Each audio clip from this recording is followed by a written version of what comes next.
tanpa Yesus kita nggak ada apa-apanya. Tanpa Yesus kita hanya orang yang patut dimurkai oleh Allah. Tanpa Yesus kita hanya orang yang patut untuk dihukum kekal di neraka.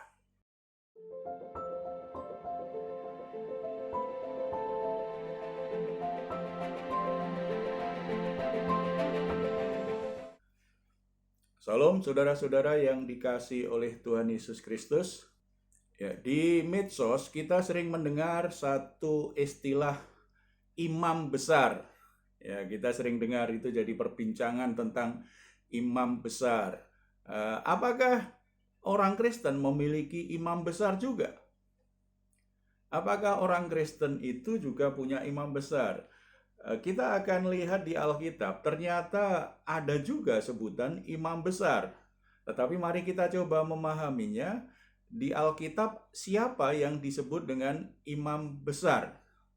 Kita akan membaca surat Ibrani pasal 8 ayat 1 sampai 13. Tapi terlebih dahulu kita akan baca ayat yang pertama dulu. Inti segala yang kita bicarakan itu ialah kita mempunyai imam besar yang demikian, yang duduk di sebelah kanan tahta yang maha besar di surga. Saudara-saudara, surat Ibrani ini ternyata terutama yang di pasal 1 sampai pasal 7, itu intinya apa yang dibicarakan? Itu tentang imam besar. Jadi intinya kita sebagai orang Kristen memiliki imam besar, yaitu Yesus Kristus. Yesus Kristus adalah imam besar kita. Imam besar seperti apakah Yesus Kristus itu? Kita lanjutkan ayat 2 sampai 6. Dan yang melayani ibadah di tempat kudus, yaitu di dalam kemah sejati yang didirikan oleh Tuhan dan bukan oleh manusia.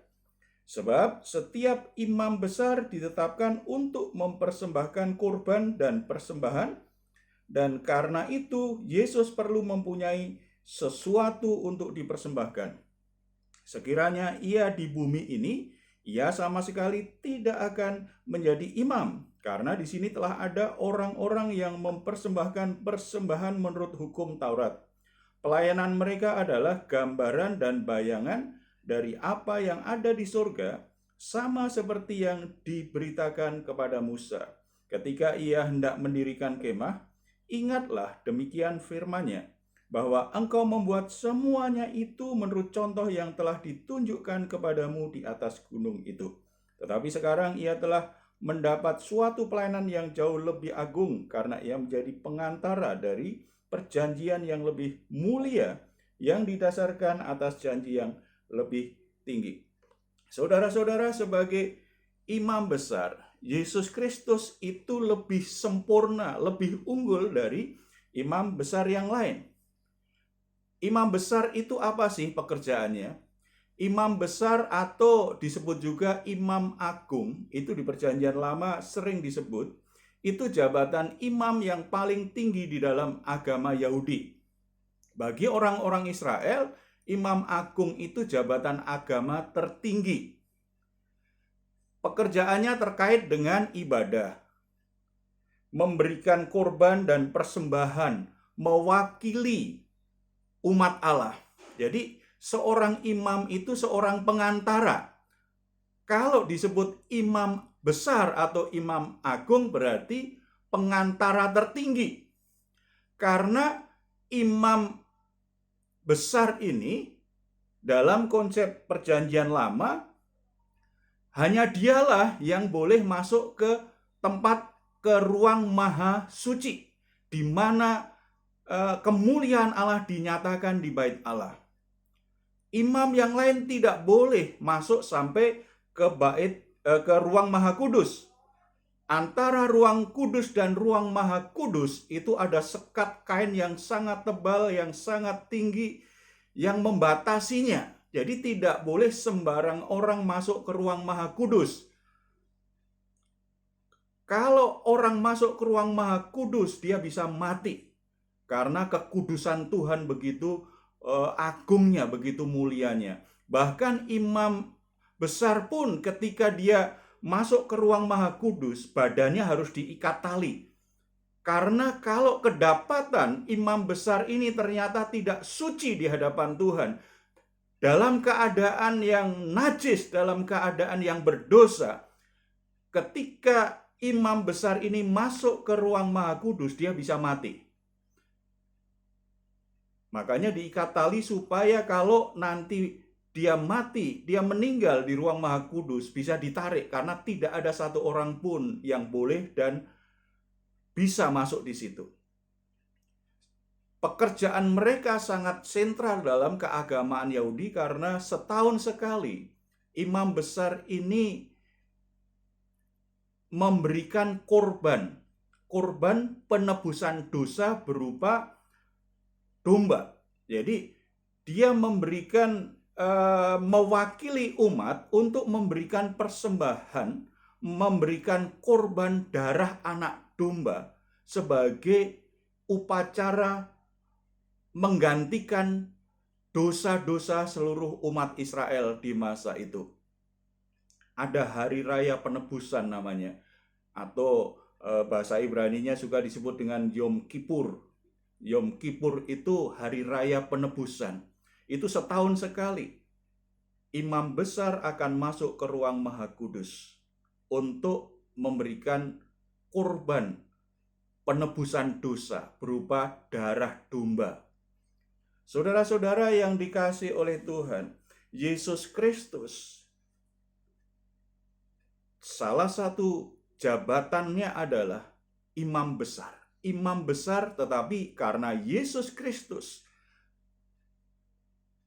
itu sempurna adanya, maka Yesus Kristus menjadi imam besar yang terbaik, menjadi imam besar yang paling sempurna, pengantara antara manusia dengan Allah yang Maha Kudus itu sempurna. Yesus Kristus adalah imam besar yang kekal, yang ilahi, bukan berdasarkan garis keturunan manusia yang berdosa. Imam besar di Perjanjian Lama adalah Harun dan keturunannya. Tetapi Yesus Kristus bukan keturunan Harun karena Yesus adalah firman Allah yang menjadi manusia. Karena Yesus manusia sempurna, makanya sebagai imam besar, sebagai pengantara antara manusia dan Allah, itu sempurna adanya. Berbeda dengan Harun dan keturunannya sebagai imam besar, mereka memotong, menyembelih domba dan darahnya dicurahkan sebagai korban penebusan dosa. Yesus sebagai imam besar tidak membawa domba, tidak membawa binatang, tetapi dia mengorbankan dirinya sendiri. Dia mencurahkan darahnya sendiri. Ini membuktikan apa? Bahwa sebagai imam besar, kesempurnaan Yesus bukan sekedar jabatannya, tetapi kesempurnaan Yesus nyata juga dari pengorbanannya, kasihnya kepada umat manusia yang berdosa. Kalau binatang yang dikorbankan, maka setiap tahun darah itu harus dicurahkan untuk penebusan dosa. Dan itu tidak pernah sempurna. Makanya diulang terus setiap tahun. Tetapi karena Yesus Kristus manusia sempurna, tanpa cacat celah, tanpa dosa, firman Allah yang menjadi manusia, ketika dia mengorbankan dirinya untuk penebusan manusia, pengorbanannya itu sekali untuk selama-lamanya. Sekali saja, tidak akan diulang-ulang, sekali berlaku untuk selama-lamanya. Pelayanan imam besar Harun dan keturunannya tadi disebut di ayat 5 tadi, ternyata itu sebenarnya hanya gambaran atau bayangan dari kebenaran yang sesungguhnya. Jadi Imam Harun itu hanya bayangan dari pribadi Yesus Kristus yang akan jadi pengantara antara manusia berdosa dengan Allah yang Maha Kudus.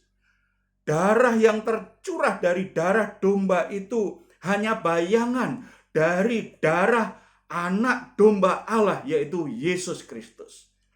Oleh sebab itu, ini memberi sebuah keyakinan iman yang luar biasa, bahwa karena Yesus Kristus adalah imam besar agung kita, berarti bagi kita ini sebuah kebenaran yang memberi sebuah kepastian. Saudara-saudara, ada satu anak yang ruang tidurnya, kamar tidurnya di lantai 2. Rumahnya di pinggir jalan. Jadi sewaktu-waktu malam pun ada mobil yang kadang-kadang lewat. Suatu malam anak itu teriak, "Mama!" Kemudian mamanya naik. Ketika mamanya naik, ditanya, "Ada apa, Nak?" "Ada monster di kamarku."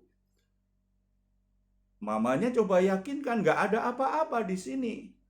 Tadi ada monster." "Apa maksudnya monster?" "Tadi ada sesuatu yang hitam masuk di kamarku." Mamanya tanya, bentuknya seperti apa? Pokoknya menakutkan sekali, seperti harimau yang besar sekali, menakutkan sekali.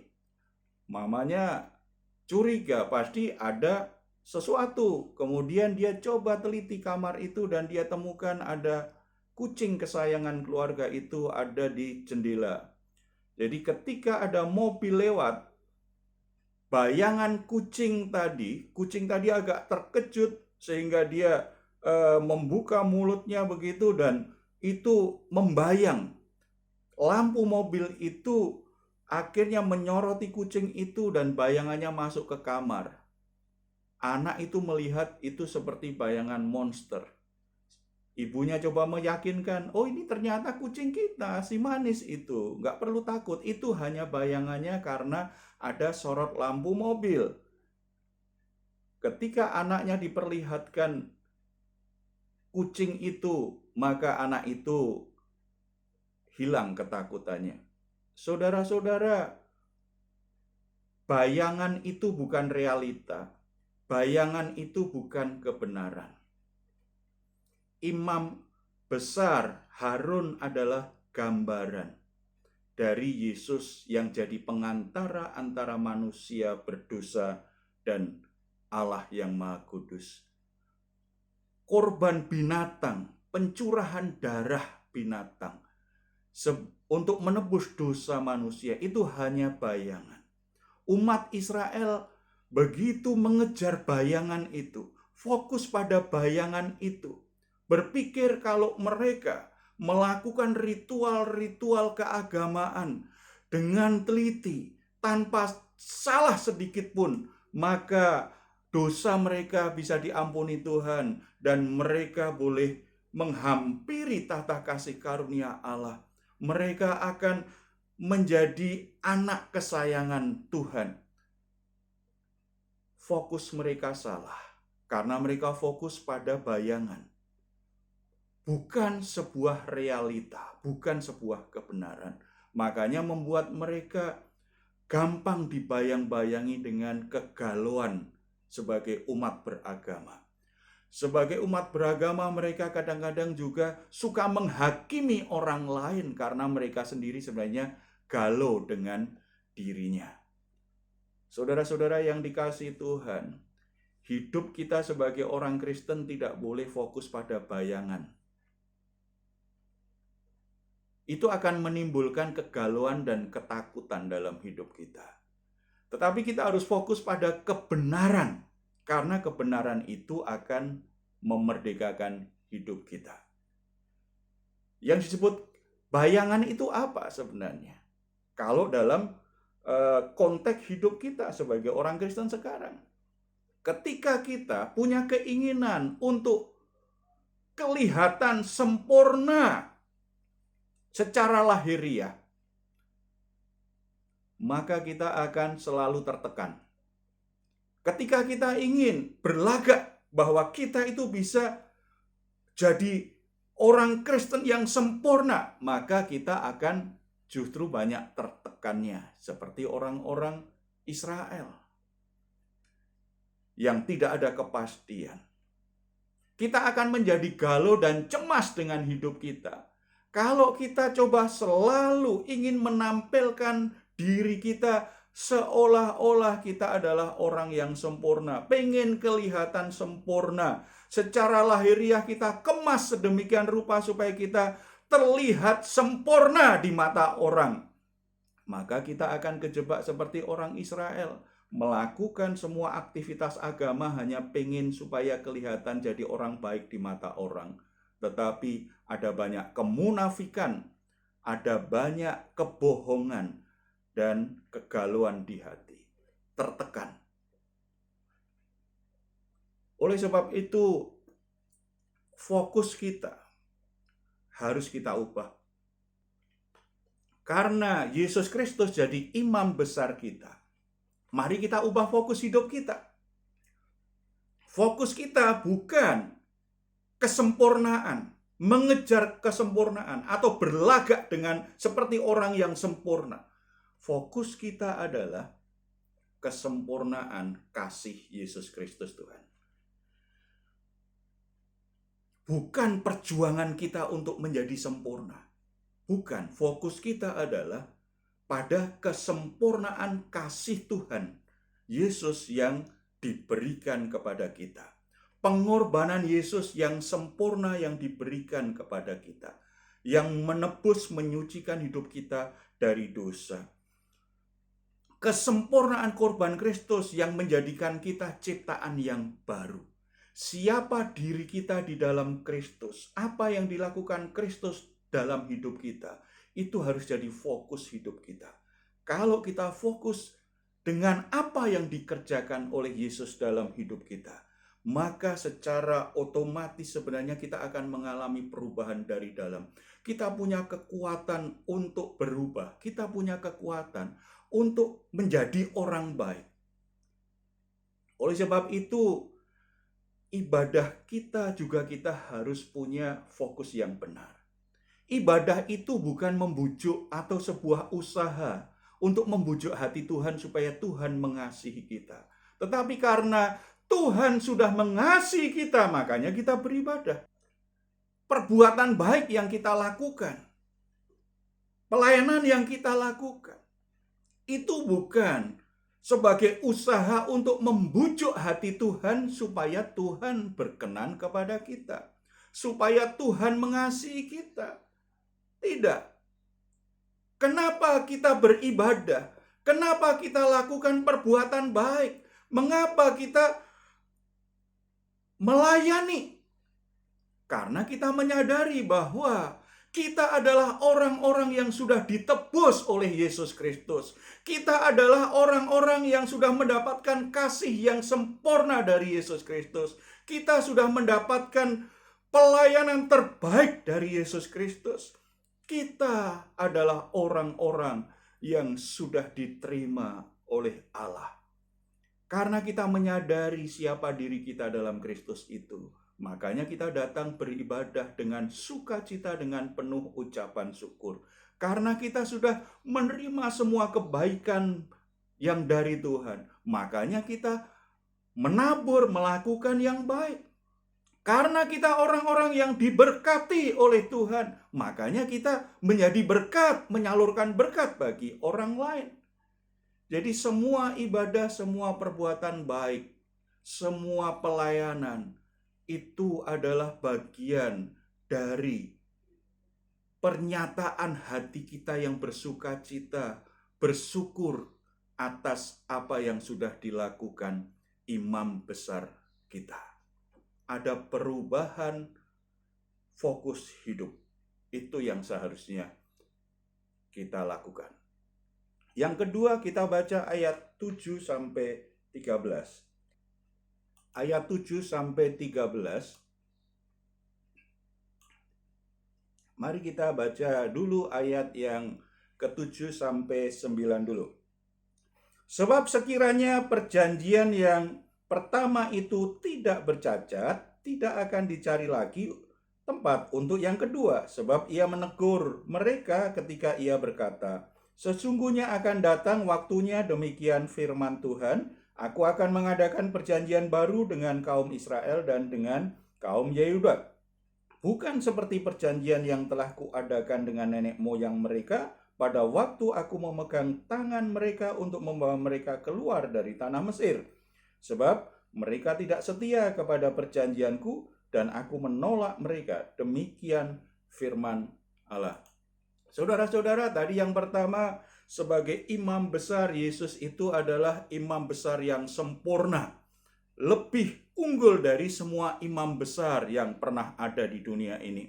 Yang kedua, sebagai imam besar, Yesus Kristus itu memperbaharui perjanjian antara Allah dan manusia. Biasanya suatu perjanjian itu dibuat oleh dua pihak yang setuju dengan syarat-syaratnya. Jadi kalau dua pihak, dua orang setuju, dua kelompok setuju syarat-syarat perjanjian mereka, akhirnya mereka sepakat buat perjanjian. Lalu ketika salah satu pihak melanggarnya, maka perjanjian itu akan dibatalkan. Itulah perjanjian lama, di mana umat Israel, Allah mengikat perjanjian dengan umat Israel. Tetapi umat Israel ternyata tidak setia dengan perjanjian yang dibuat dengan Allah. Makanya tadi di ayat 9 dikatakan, sebab mereka tidak setia kepada perjanjianku dan aku menolak mereka. Jadi Allah menolak Israel bukan karena Allah tidak setia, bukan karena Allah itu melanggar janjinya, tidak. Karena umat Israel tidak setia. Umat Israel melanggar perjanjian itu. Ayat 8, 9 itu sebenarnya kutipan dari Yeremia pasal 31 ayat 31 sampai 32. Itu bicara tentang perjanjian Allah dengan umat Israel. Jadi Allah membuat perjanjian tetapi Israel mengingkarinya. Israel tidak setia kepada Allah. Melalui Yesus Kristus, perjanjian antara Allah dan manusia itu diperbaharui. Sekarang dasarnya bukan dua belah pihak, tetapi dasarnya adalah kasih karunia Allah yang diberikan kepada manusia. Jadi perjanjian baru yang diberikan oleh Yesus tidak bergantung kepada kesempurnaan manusia. Tidak bergantung apakah manusia itu layak untuk mendapatkan janji Tuhan, tetapi bergantung pada kasih karunia Allah yang dinyatakan melalui penebusan Yesus Kristus, melalui imam besar Yesus Kristus. Ini sesuatu yang baru. Sesuatu yang baru. Saudara-saudara, kalau kita baca ayat selanjutnya, kita temukan ada 3 berkat dari perjanjian baru yang diberikan oleh Yesus Kristus, yang dibawa oleh Yesus Kristus. Yang pertama, ayat 10 kita baca. Maka inilah perjanjian yang kuadakan dengan kaum Israel sesudah waktu itu, demikianlah firman Tuhan, aku akan menaruh hukumku dalam akal budi mereka dan menuliskannya dalam hati mereka. Maka aku akan menjadi Allah mereka dan mereka akan menjadi umatku. Saudara-saudara, yang pertama dari ayat 10 bagian awal kita bisa mengerti bahwa berkat pertama dari perjanjian baru yang dibawa oleh Yesus Kristus adalah hukum Tuhan itu ditaruh di dalam diri kita. Bukan lagi hukum Tuhan ditulis di atas loh batu. Hukum Tuhan bukan sekedar tulisan fisik, tetapi hukum Tuhan itu ditaruh di dalam diri kita. Di situ katakan, aku akan menaruh hukumku. Di mana Tuhan menaruh hukumnya? Di dalam akal budi mereka. Di mana Tuhan menuliskan hukum-hukumnya, bukan di loh batu, tetapi dalam hati mereka. Saudara-saudara, apa yang dimaksud dengan kenapa ada pemisahan antara akal budi dan hati. Akal budi itu menunjukkan tentang kesadaran diri kita. Saudara, kalau akal budi kita dengar firman Tuhan, kita sadar, oh iya ya, aku salah ya.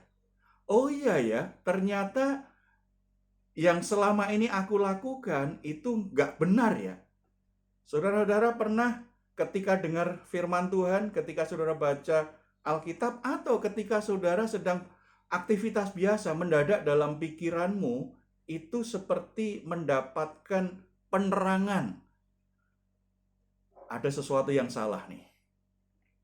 Ada sesuatu yang nggak benar nih. Saudara-saudara, karena ada hukum Tuhan ditaruh dalam pikiran kita, menjadi hikmat bagi kita, menjadi pengertian dalam diri kita. Di dalam Kristus, pikiranmu itu akan terus diisi oleh firman Tuhan. Makanya kalau pikiranmu tertutup terhadap firman Tuhan, pikiranmu lebih terbuka terhadap berita-berita bohong, berita-berita dunia ini yang membuat engkau justru menjadi ragu, menjadi cemas, tidak percaya Tuhan, yang membuat engkau takut, yang membuat engkau justru akhirnya coba melawan perintah Tuhan. Maka saudara sebenarnya justru tidak menikmati berkat perjanjian baru itu. Sebagai orang Kristen, Tuhan menaruh kebenarannya. Makanya kalau kita berjalan dalam Tuhan, pikiran kita itu selalu ada hikmat Tuhan. Saudara punya masalah apapun, karena hukum Tuhan itu ada dalam pikiranmu. Sebenarnya Tuhan akan mengajarmu untuk menemukan kebenaran itu. Cuma seringkali fokus kita pada perbuatan kita, fokus kita pada usaha kita, fokus kita siapa ya yang bisa menolong aku. Yang dipikirkan adalah hal-hal yang kelihatan hebat, yang bisa diandalkan secara lahiriah. Kita tidak fokus sebenarnya Tuhan sedang ajar apa, kenapa aku sakit. Tuhan sedang ajar apa, kenapa aku sedang ada masalah dalam rumah tanggaku. Tuhan sedang ajar apa, kenapa pekerjaanku ada masalah. Kenapa ada situasi pandemi seperti ini? Kita hanya fokus pada peristiwanya, kita tidak fokus pada Yesus Kristus yang sudah menyelesaikan semua penghalang kita dengan Allah. Makanya akhirnya Tuhan tidak bisa mengajar kita, pikiran kita tidak menemukan hikmat, tidak bisa mengerti kenapa ada peristiwa-peristiwa ini. Padahal hukum Tuhan itu, karena kita masuk dalam perjanjian baru dalam Yesus Kristus, hukum Tuhan itu ditaruh dalam pikiran kita. Kesadaran diri kita harusnya kuat.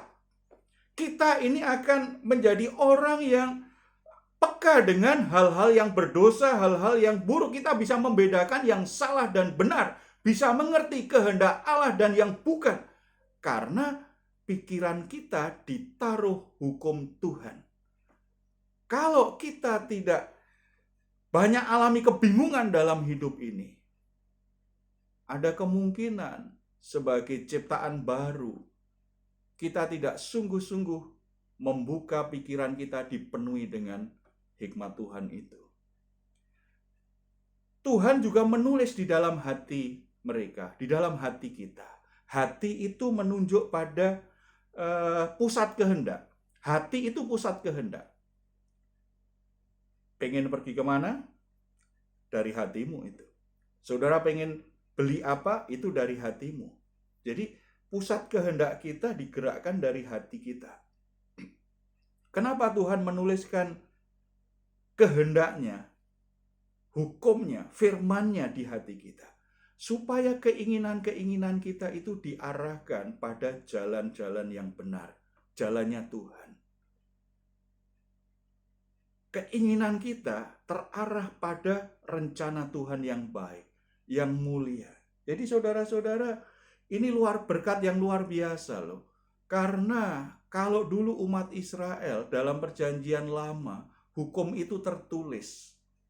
Dan mereka untuk memahaminya saja sulit sekali. membuat keinginan-keinginan mereka itu ternyata juga bertolak belakang dengan yang diomongkan. Seperti Rasul Paulus berkata, yang ku kehendaki sih melakukan yang baik, melakukan yang benar. Tetapi yang aku lakukan ternyata tidak benar. Karena apa? Tidak tahu, tidak mengerti kebenaran, dan keinginan itu terarah pada dosa. Keinginan-keinginan kedagingan. Seharusnya orang-orang yang hidup di dalam Kristus, masuk dalam perjanjian Kristus, ada kesadaran diri, dan keinginan kita selalu terarah pada keinginan Tuhan, pada kehendak Tuhan. Berkat yang kedua dari perjanjian baru adalah hubungan yang sangat pribadi dengan Allah. Ayat 10 dan 11. Ayat 10 bagian terakhir tadi ya. Maka aku akan menjadi Allah mereka, dan mereka akan menjadi umatku. Jadi hubungan yang sangat dekat, kan? Spesial. Ayat 11, dan mereka tidak akan mengajar lagi sesama warganya atau sesama saudaranya dengan mengatakan, kenalah Tuhan, sebab mereka semua besar kecil akan mengenal aku. Ini bukan berarti kita nggak butuh pengajar Alkitab. Kita tidak butuh pemimpin yang mengajarkan firman Tuhan. Di sini maksudnya, ada Roh Kudus yang berdiam dalam diri kita. Ketika kita percaya menerima Yesus Kristus, Roh Kudus dimeteraikan. Yang Roh Kudus itu meterai bahwa kita milik Tuhan. Dan Roh Kudus kemudian berdiam dalam hati kita. Roh Kudus adalah rohnya Allah. Itu akan mengajarkan kepada kita kebenaran-kebenaran firman Tuhan. Sehingga pikiran kita selalu ada kesadaran tentang kebenaran Tuhan. Pengertian akan kebenaran firman Tuhan. Hati kita dipimpin, diarahkan oleh Roh Allah agar kita melakukan kebenaran yang sudah kita mengerti. Lalu berbagai peristiwa, berbagai pengalaman kita sadar bahwa Allah beserta dengan kita. Oh, ini karena Tuhan mengasihi saya. Ini karena Tuhan sayang dengan saya. Puji Tuhan loh, karena ketika kecelakaan Tuhan tetap melindungi saya. Puji Tuhan loh, ketika aku putus asa, Tuhan ternyata hadir membuka jalan bagi saya. Puji Tuhan loh, ketika situasinya begitu berat, saya frustasi, kondisi pekerjaan sepertinya sudah jalan buntu, ternyata Tuhan membuka jalan. Kita mulai mengenal Tuhan itu mengasihi kita. Tuhan itu menyertai kita. Tuhan itu murah hati kepada kita. Tuhan itu baik kepada kita. Tuhan itu seperti Bapa yang sempurna bagi kita. Siapa yang mengajar kita mengenal Tuhan seperti itu? Roh Kudus yang ada di hati kita. Itu berkat besar dalam perjanjian baru. Karena tubuh kita adalah bait Roh Allah. Itu berkat yang besar sekali sebagai orang-orang percaya yang masuk dalam perjanjian baru di dalam Yesus Kristus. Berkat yang ketiga, ayat 12. Sebab aku menaruh belas kasihan terhadap kesalahan mereka dan tidak lagi mengingat-ingat dosa-dosa mereka. Berkat yang ketiga adalah belas kasihan dan pengampunan dosa. Luar biasa saudara-saudara. Dulu sebelum kita di dalam Kristus, mungkin kita punya masa lalu yang sangat buruk. Kita orang yang kotor, orang yang najis. Perbuatan kita perbuatan yang jelas menyimpang dari jalan Tuhan. Perbuatan-perbuatan yang buruk, kebiasaan-kebiasaan yang buruk, ikatan-ikatan berdosa, ikatan dengan dosa. Kita di bawah perbudakan dosa, di bawah perbudakan iblis dan dunia ini. Hidup kita kacau balau, hidup kita berantakan. Ketika kita dalam keadaan yang begitu rusak, yang begitu terhilang, begitu gelap, itu saja ada kasih karunia Allah. Yesus rela mati menggantikan kita. Apalagi sekarang setelah kita menjadi orang percaya, sebagai orang Kristen, apalagi ketika kita ini adalah umatnya Yesus Kristus. Ketika dia jadi imam besar kita, belas kasihan dan pengampunan dosa itu tidak akan pernah berkurang. Saudara-saudara, hal ini mengingatkan kita, tidak selayaknya kita terus-menerus dikejar rasa berdosa atas masa lalu kita. Tidak seharusnya kita merasa diri kita buruk terus. Tidak seharusnya kita merasa bahwa kita tidak sanggup untuk keluar dari kebiasaan-kebiasaan buruk kita, meninggalkan dosa-dosa kita. Karena imam besar kita yaitu Yesus Kristus sudah menyerahkan nyawanya untuk membebaskan kita dari semua perbudakan. Ada penebusan, ada pengampunan dosa. Itu seharusnya yang jadi keyakinan iman kita. Kalau kita pelajari di Alkitab, ada satu tokoh yang namanya Saulus, yang kemudian berubah namanya Paulus. Orang yang dipakai Tuhan luar biasa. Paulus adalah orang yang membenci, hatinya penuh dengan kebencian terhadap orang-orang Kristen. Hatinya penuh dengan kebencian terhadap orang-orang yang bertentangan dengan agamanya. Paulus juga punya latar belakang secara lahiriah itu penuh dengan kebanggaan luar biasa. Dari keturunan orang yang terhormat, dari suku yang luar biasa membanggakan karena keturunan raja, pendidikan yang luar biasa. Tetapi ketika Paulus bertemu dengan Yesus Kristus, dia menyadari semuanya sampah. Dia hanya butuh belas kasihan Tuhan. Dia hanya butuh pengampunan Tuhan. Semua kebaikan yang dia miliki, kebanggaan yang dia miliki, ternyata tidak bisa menjamin bahwa dia bisa dekat dengan Tuhan. Makanya ketika dia berjumpa dengan Yesus Kristus, semuanya itu sampah karena pengenalan akan Kristus Tuhanku lebih mulia dari semuanya. Ketika menyadari dirinya, dia berkata, di antara semua orang berdosa di dunia ini, aku adalah orang yang paling berdosa. Saudara-saudara, ini kesadaran rohani yang luar biasa sebagai orang Kristen yang memiliki imam besar sempurna seperti Yesus Kristus.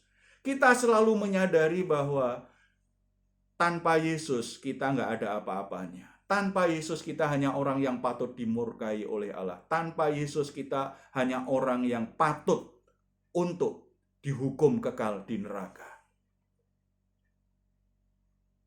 Oleh sebab itu, sebagai orang Kristen, ketika Roh Kudus mengingatkan atau menegur dosa-dosamu, jangan mengeraskan hati. Kalau hari ini saudara merasa ditegur oleh Tuhan, jangan mengeraskan hati. Karena Roh Allah yang ada dalam dirimu sedang memberi pengertian, menyatakan hukum Tuhan dalam pikiranmu, dan ingin memimpinmu, mengarahkanmu untuk hidup di jalan Tuhan. Cepat akui, minta ampun, dan tinggalkan dosa tersebut. Jangan berlama-lama terus ada dalam dosa. Jangan berlama-lama hidup dalam kesalahan. Akui, minta ampun, tinggalkan hal itu. Karena ada belas kasihan dan pengampunan dosa. Jadikan hubunganmu dengan Bapa di surga itu menjadi prioritas. Boleh lakukan banyak aktivitas, tetapi jangan biarkan apapun, siapapun membuat hatimu menjauh dari Dia. Karena imam besar kita telah membebaskan kita dan menjadikan kita itu orang yang bisa sangat dekat dengan Allah yang Maha Kudus. Jadi prioritaskan hubunganmu dengan Tuhan lebih dari yang lain.